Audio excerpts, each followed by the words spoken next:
എല്ലാവർക്കും നമസ്കാരം. ഞാൻ സരിത മഹേശ്വരൻ. ഇന്ന് ശ്രീകൃഷ്ണവിലാസ മഹാകാവ്യത്തിൻ്റെ 6ാമത്തെ സർഗത്തിലെ 20, 21 എന്നീ 2 ശ്ലോകങ്ങളാണ് നമ്മൾ പഠിക്കാൻ പോണത്. 2 ശ്ലോകങ്ങളിലും അനുഷ്ടുപ്പ് വൃത്തം തന്നെയാണുള്ളത്. ശ്രീകൃഷ്ണൻ ഇവിടെയും ബ്രാഹ്മണന്റെ ഗുണഗണങ്ങൾ പറയുകയാണ് ചെയ്യണത്. നമുക്ക് ആദ്യം 20ാമത്തെ ശ്ലോകം നോക്കാം. ഏധസൈവ സമിധ്യന്തേ കേവലം ജാതവേദസ നിമിത്തമനവേക്ഷൈവ ജ്വലന്തി ബ്രാഹ്മണാഗ്നയ. പദച്ഛേദം വളരെ കുറച്ചേ ഉള്ളൂ, നോക്കാം. ഏധസ ഏവ സമിധ്യന്തേ കേവലം ജാതവേദസ നിമിത്തം അനവേക്ഷ്യ ഏവ ജ്വലന്തി ബ്രാഹ്മണാഗ്നയ. ആദ്യത്തെയും 3ാമത്തെയും വരിയിൽ മാത്രം ചെറിയ പദച്ഛേദങ്ങൾ മാത്രമേ ചെയ്യാനുള്ളൂ. ഇവിടെ അഗ്നികളെ പറ്റിയിട്ടാണ് വർണ്ണിക്കുന്നത്. സാധാരണ ലോകത്ത് കാണുന്നതായിട്ടുള്ള അഗ്നിയും ബ്രാഹ്മണ അഗ്നിയും തമ്മിലുള്ളതായ വ്യത്യാസം. ഇവിടെ ലോകത്തിൽ കാണുന്ന അഗ്നി ജാതവേദസ് എന്നാണ് അഗ്നിയുടെ മറ്റൊരു പര്യായമാണ്. വളരെ ഭംഗിയായിട്ടുള്ളൊരു വാക്കാണ്. അതിന് ജാതവേദൻ എന്ന് മലയാളത്തിൽ പ്രത്യയം ചേർത്തുകൊണ്ട് ധാരാളമായിട്ട് പേരിട്ട് കാണാറുണ്ട്. ശരിക്കും അത് ജാതവേദൻ എന്നല്ല, ജാതവേദസ് എന്നുള്ള സകാരാന്ത ശബ്ദമാണ്. അതായത് ഈ അഗ്നിയിൽ നിന്നാണ് വേദങ്ങൾ ഉണ്ടായത്. അത് ജ്ഞാനാഗ്നി തന്നെയാവുമല്ലോ. എന്നാൽ അഗ്നി എന്നുള്ള വാക്ക് വളരെ ബാഹ്യമായിട്ടുള്ള കാണപ്പെടുന്ന അഗ്നി എന്നുള്ള അർത്ഥത്തിൽ തന്നെയാണ് പ്രയോഗിക്കുന്നത്. ജാതവേദസ് എന്ന് പറഞ്ഞാൽ വേദങ്ങൾ ഏതൊന്നിൽ നിന്നാണോ ജാതമായത്, ഉത്പന്നമായത്, അതിനെയാണ് ജാതവേദസ് എന്ന് പറയുന്നത്. അഗ്നി എന്ന വാച്യമായിട്ടുള്ള അർത്ഥം. ആ അഗ്നി നല്ലവണ്ണം ജ്വലിക്കണമെങ്കിൽ ജാതവേദസ എന്ന് പറഞ്ഞാൽ അഗ്നി, അഗ്നികൾ ബഹുവചനാണ്. മലയാളത്തിൽ അഗ്നി എന്ന് മാത്രം പറഞ്ഞാൽ മതി. വെള്ളം, തീയ് എന്നൊക്കെ പറയണത് അതൊക്കെ ബഹുവചനത്തിലായാലും ഏകവചനത്തിലായാലും അങ്ങനെ തന്നെ പറയാറുള്ളൂ. അഗ്നി ഏധസ ഏവ കേവലം സമിധ്യന്തേ. ഏധസ ഏവ, ഏധസ് എന്ന് പറഞ്ഞാൽ ഇന്ധനം എന്നാണ് അർത്ഥം.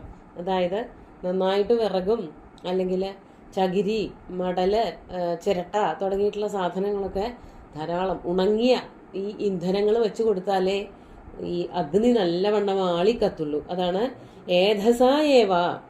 ഇന്ധനം നല്ലവണ്ണം ഉണ്ടെങ്കിൽ മാത്രമാണ് കേവലം ഏധസ ഏവ ജാതവേദസ സമിധ്യന്തേ.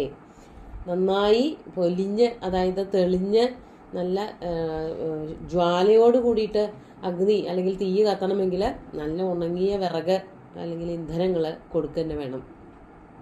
പക്ഷേ അതിൽ നിന്ന് വ്യത്യാസമുള്ളതാണ് ബ്രാഹ്മണാഗ്നി. അതാണ് പറയണത്.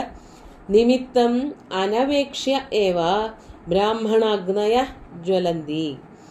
നിമിത്തം ആശ്രയിക്കാതെ തന്നെ. മറ്റത് അഗ്നി നന്നായി തെളിഞ്ഞു കത്തണമെങ്കിൽ അതിനൊരു കാരണമായിട്ടുള്ള വിറക് വേണം.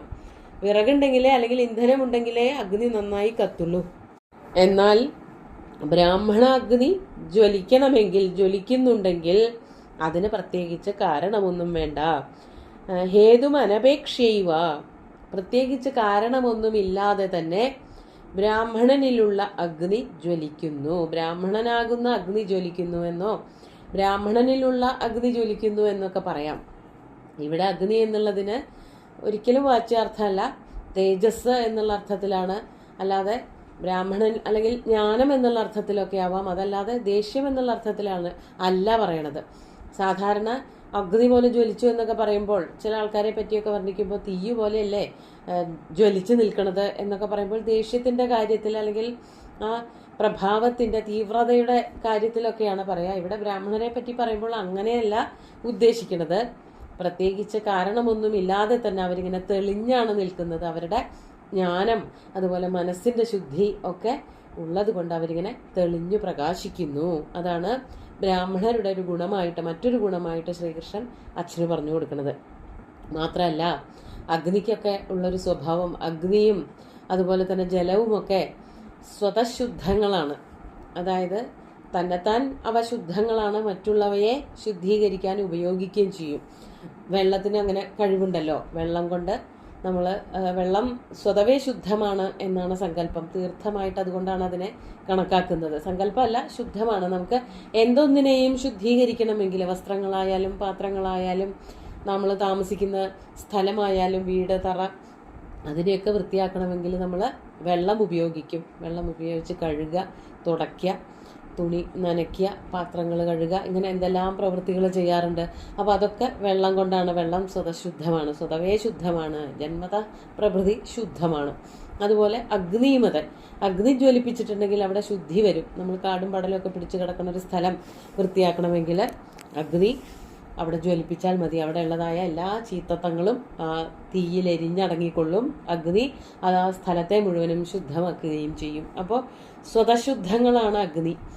വെള്ളവും അതെ. ഇവിടെ അഗ്നിയെ പറ്റിയിട്ടാണ് പറഞ്ഞതെന്നുള്ളത് കൊണ്ട് ബ്രാഹ്മണനാകുന്ന അഗ്നി എല്ലാ അശുദ്ധികളെയും ഇല്ലാതെയാക്കുന്നു എന്നുള്ളതാണ് 21ാമത്തെ ശ്ലോകത്തിൽ പറയുന്നത്. നമുക്ക് ആദ്യം ശ്ലോകം ചൊല്ലി നോക്കാം. മലം ഹരന്തി തീർത്ഥാനി ബാഹ്യമേവ ശരീരിണാം മനോമലമപഘ്നന്തി ബ്രാഹ്മണാസ്തത്വദർശിന. നമുക്ക് ആദ്യം പദച്ഛേദം പറയാം. മലം ഹരന്തി തീർത്ഥാനി ബാഹ്യം ഏവ ശരീരിണാം മനോമലം അപഘ്നന്തി ബ്രാഹ്മണ തത്വദർശിന. ഇവിടെ സ്വതശുദ്ധങ്ങളായിട്ടുള്ള വെള്ളത്തിൻ്റെയും തീയിൻ്റെയും കാര്യം സൂചിപ്പിക്കുകയാണ് ചെയ്യുന്നത്. ആദ്യത്തെ വരിയിൽ തീർത്ഥങ്ങളെ പറ്റിയിട്ട്, അതായത് ജലം, ശുദ്ധമായിട്ടുള്ള ജലം എന്താണ് ചെയ്യണത് എന്ന് പറയുകയാണ്. ഇതൊക്കെ ബാഹ്യമായിട്ടുള്ള കാര്യങ്ങളാണ് ആദ്യം പറഞ്ഞത്. വെള്ളമായാലും അഗ്നി ആയാലും ഒക്കെ എങ്ങനെയാണ് ഒരു വസ്തുവിനെ ശുദ്ധമാക്കുന്നത്, ബ്രാഹ്മണൻ എങ്ങനെയാണ് ശുദ്ധമാക്കുന്നത്, അത് വ്യത്യാസപ്പെട്ട ഒരു വഴിയിൽ കൂടെയാണ്. ഇവിടെ പറയാണ് തീർത്ഥാനി, തീർത്ഥങ്ങൾ, ഗംഗ, അതുപോലെ തന്നെ കാവേരി തുടങ്ങിയിട്ടുള്ള നദികളൊക്കെ, പമ്പ തുടങ്ങിയിട്ടുള്ള നദികളൊക്കെ ശുദ്ധമായ, അത് ദേവതകളായിട്ട് കണക്കാക്കുന്നതായ വലിയ തീർത്ഥങ്ങളാണ്. ആ തീർത്ഥങ്ങളിലേക്കുള്ള യാത്രകളെയാണ് നമ്മൾ തീർത്ഥാടനം എന്ന് പറയാറുള്ളത്. ഓരോ യാത്രകളിലും ഓരോരോ പ്രദേശങ്ങളിലുള്ള പുണ്യനദികളിലും പുണ്യ തടാകങ്ങളിലുമൊക്കെ പോയി സ്നാനം ചെയ്യുമ്പോൾ മാത്രമാണ് അത് തീർത്ഥാടനമാവുന്നത്. അല്ലെങ്കിൽ അവിടെയൊക്കെ പോയി കുളിക്കുക എന്നുള്ളതിന് പകരം, അല്ലെങ്കിൽ സ്നാനം ചെയ്ത് അശുദ്ധി കളയുക എന്നുള്ളത് വളരെ വാച്യമായിട്ടുള്ള, വളരെ പ്രത്യക്ഷമായിട്ടുള്ള കാര്യമാണ്. അതുപോലെ തന്നെ അമ്പലങ്ങളിൽ ഒക്കെ പോകുമ്പോൾ അതൊക്കെ തീർത്ഥാടനമായിട്ട് കണക്കാക്കുന്നത് എന്താണെന്നുണ്ടെങ്കിൽ, അവിടെയൊക്കെ പോയാൽ അതിൻ്റെ ഗുണം കിട്ടണമെങ്കിൽ മനസ്സ് അവിടെ ശുദ്ധീകരിക്കണം. അവിടെ ചെന്നിട്ട് ഭക്തിയുടെ പാരവശ്യം കൊണ്ട് പ്രഹ്വഭാവം, വിനയം വന്നു ചേരണം. അതുപോലെ തന്നെ മനസ്സിനെ എല്ലാ മലങ്ങളും ഇല്ലാതെയാക്കിയിട്ട് ശുദ്ധീകരിക്കുകയും വേണം. അങ്ങനെയാണ് തീർത്ഥാടന കേന്ദ്രങ്ങളൊക്കെ കൃത്യമായിട്ടുള്ള തീർത്ഥങ്ങളായിത്തീരുന്നത്. ശുദ്ധീകരണം അവിടെ വെച്ച് അങ്ങനെയാണ് നടക്കുന്നത്. ഇവിടെ ബാഹ്യമായിട്ടുള്ള വലിയ തടാകങ്ങളോ അല്ലെങ്കിൽ പുഴകളോ ഒക്കെ എങ്ങനെയാണ് ശുദ്ധീകരിക്കുന്നത് മനുഷ്യനെ എന്ന് പറയാണ്.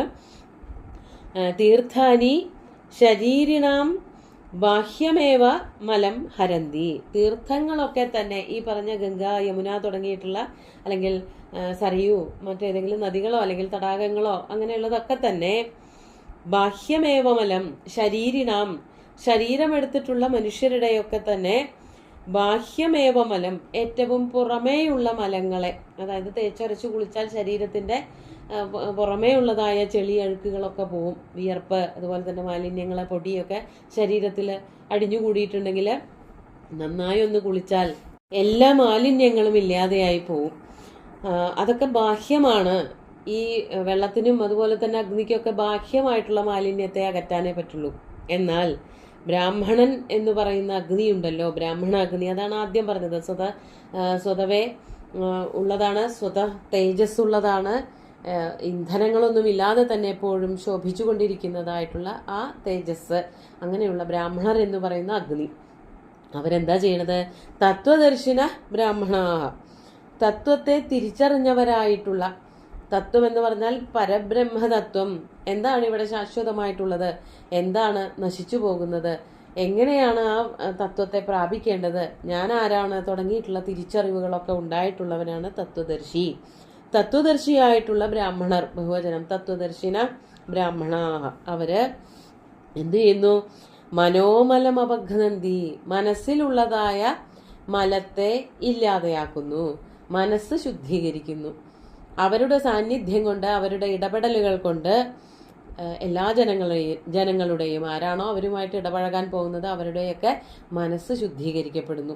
ബ്രഹ്മതത്വത്തെ നന്നായി അറിഞ്ഞവർക്ക് മറ്റൊരാളെ കൂടി പറഞ്ഞ് ആ വഴിക്ക് നയിക്കാൻ പറ്റും. തെറ്റേതാണ്, തെറ്റായിട്ടുള്ള പ്രവൃത്തികൾ ഏതാണ് എന്നൊക്കെ മനസ്സിലാക്കി കൊടുക്കാൻ അവർക്ക് വേഗം സാധിക്കും. അതുകൊണ്ടാണ് തത്വദർശികളായിട്ടുള്ള ബ്രാഹ്മണര് ജനങ്ങളുടെ മനസ്സിലുള്ള മലങ്ങളെ അപഹരിക്കുന്നു, ഇല്ലാതെയാക്കുന്നു എന്ന് പറഞ്ഞത്.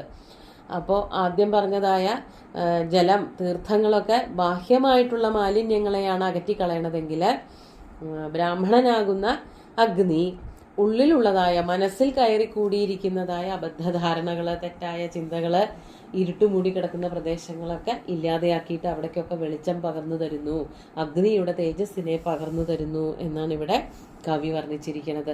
എന്ത് ഭംഗിയായിട്ടുള്ള വർണ്ണനയാണ്! അറിവുള്ള ആളെയാണ് ബ്രാഹ്മണൻ എന്ന് പറയുന്നത്, ബ്രഹ്മജ്ഞാനമുള്ളവൻ. അങ്ങനെയുള്ള ബ്രാഹ്മണൻ എല്ലാവരെയും നല്ല വഴിക്ക് നടത്തുന്നു എന്ന് ഇവിടെ പറയുകയാണ് ചെയ്യുന്നത്. നമുക്ക് ശ്ലോകങ്ങൾ ഒന്നുകൂടി ചൊല്ലി നോക്കാം. ഏധസൈവ സമിധ്യന്തേ കേവലം ജാതവേദസ നിമിത്തമനവേക്ഷ്യൈവ ജ്വലന്തി ബ്രാഹ്മണാഗ്നയ മലം ഹരന്തി തീർത്ഥാനി ബാഹ്യമേവ ശരീരിണാം മനോമലമപഘ്നന്തി ബ്രാഹ്മണാസ്തത്വദർശിന.